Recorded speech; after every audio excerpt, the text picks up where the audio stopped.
कहते हैं जो मुसीबत में काम आए वो भगवान से कम नहीं है। और हम ऐसे इंसान के साथ ही धोखा करें, उसके साथ छल कपट करें और फिर हमको लगे कि हम उससे बच जाएंगे। दूसरों के लिए खड्डा खोदने से पहले आप ये बात सोच लें कि उस खड्डे में हमको भी गिरना पड़ेगा। अगर हमने दूसरे को धक्का दिया है तो ये मत समझो कि हम बच जाएंगे, आज नहीं कल हम भी उस खड्डे में जरूर गिरेंगे। आपको एक हकीकत और सत्य और सच्ची घटना सुनाते हैं। एक व्यक्ति था बड़ा गरीब और उसको धर्मपत्नी भी थी लेकिन संतान की प्राप्ति नहीं थी और वह बड़ा परेशान था, पैसों की बड़ी दिक्कत थी। एक बार कोई उसको साथी मिल गया और उसने बोला कि पैसे मैं लगाऊंगा, हम दोनों मिलकर काम करते हैं, थोड़ी ही आपको भी मैं उससे सैलरी दे दूंगा। धीरे धीरे उसके साथ काम करने लगा और वह बढ़ने भी लगा। एक बार उसके दोस्त ने बोला कि मेरे को तार आया है, हम बम्बई चलते हैं, वहाँ से मुझे पैसे लेने, तुम भी मेरे साथ चलो। तो उसने बोला ठीक है चलो। एक दिन रहे वहाँ पर, दूसरे दिन जहाँ से पैसे लेने थे वहाँ से पैसे लिए। पैसे लेकर उसी होटल में आकर रुके तो बोला चलो। उस गरीब दोस्त ने बोला नहीं, रहते हैं एक दो दिन और। वहाँ रहे तो जिस समय शाम का टाइम हुआ तो जिस होटल में रुके हुए थे तो इस गरीब के मन में लालच आ गई। जो पैसे लेके आया था, पैसों की रकम ज़्यादा थी, 5 लाख रुपए थे। उसके मन में आया कि मैं इसको मार दूं और ये सारे पैसे मेरे हो जाएंगे। ऐसा ही किया, वह गया बाजार में, बाजार से जहर लेके आया और रात को दूध में मिलाकर उसको पिला दिया। चुपचाप कार करवाई किराए की और होटल वाले को बोला ये बीमार है, मैं इसको दिखा के आता हूँ। उसको बैठाया कार में और समुद्र के किनारे ले जाकर कार वाले को रवाना किया पैसे देकर, और समुद्र के किनारे इसको, समुद्र में जाकर इसको फेंक दिया। घूम फिर के वापस अपने गांव में आ गया।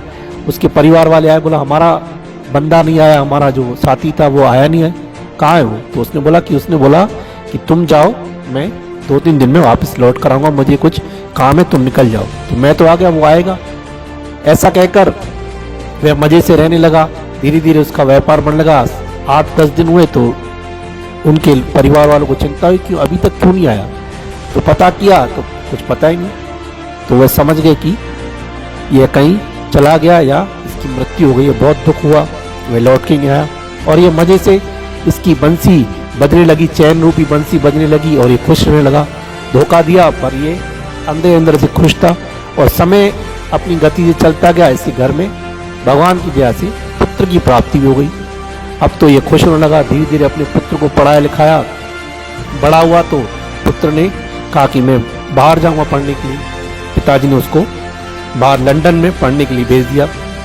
पढ़ने के लिए भेजा, लौट कर आया तो शादी करने के लिए रिश्ते आने लगे, बड़े बड़े घरों से रिश्ते आने लगे।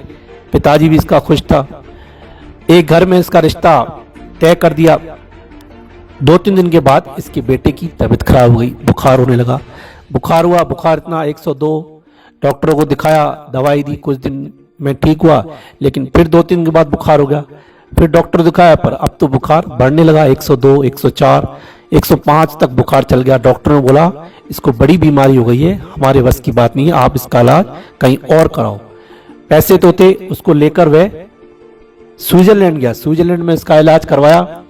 1 साल तक रहा पर उसकी कोई बीमारी हाथ में नहीं आने के कारण धीरे धीरे डॉक्टरों ने वहाँ के जवाब दे दिया। बोला आप इसको ले जाओ, हमारे बस की बात नहीं है, आप इसको वापस भारत ले जाओ, वहीं जाकर इसका इलाज कराओ, बाकी भगवान के भरोसे रहो।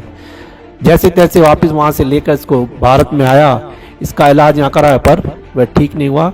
डॉक्टरों ने बोला अब ये 1-2 दिन का मेहमान है। यह सब सुनकर रोने लगे, बच्चे को घर में लेके आ गए और पिताजी पास में बैठ के रो रहे हैं। पिताजी को रोता हुआ देखकर वह बच्चा हंसने लगा। बच्चे को हंसता हुआ देखकर पिताजी समझ गए कि बुखार इसके दिमाग में चढ़ गया है, अब ये पागलों की तरह हंस रहा है। तो पिताजी ने बोला क्या हुआ, आपको क्या लग रहा है, तुम ठीक हो रहे हो, तुम इसलिए खुश हो रहे हो? बोला नहीं, तुम मुझे ठीक से गौर से देखो कि मैं कौन हूँ। बोला देखना क्या है, तुम मेरे पुत्र हो, तुमको क्या देखना चाहिए? नहीं, तुम ठीक से देखो कि तुम्हें क्या, मेरे अंदर क्या नजर आता है मेरे चेहरे में।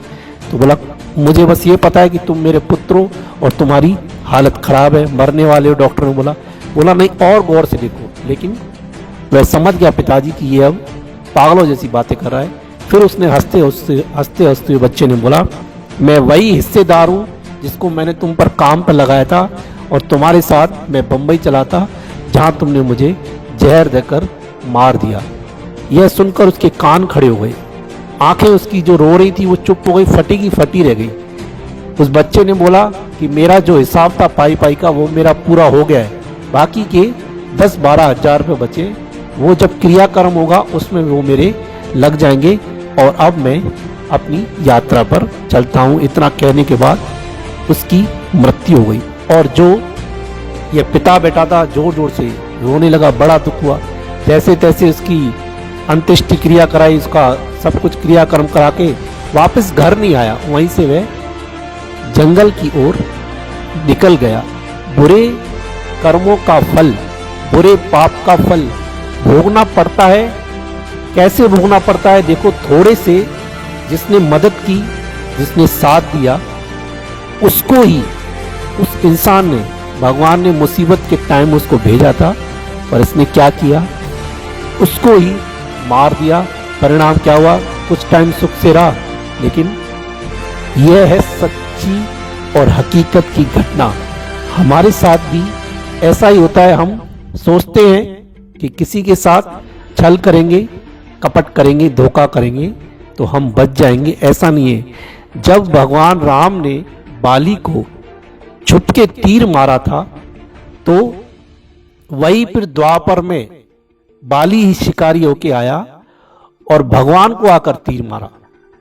अब आप सोच सकते हो कि जब भगवान ही नहीं बच पा रहा है तो हम तुम कौन से खेत की मूली हैं।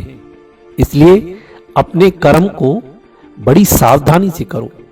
ऐसा हम तो सोचते हैं कि हमारे द्वारा कोई कुछ किया हुआ होता है, वही लौटकर आता है। इसलिए अपने आप को अच्छे से रखो, सावधान रहो, कहीं ऐसा ना हो कि हमारे साथ भी कोई बड़ी घटना घट जाए और फिर हम रोते रहें।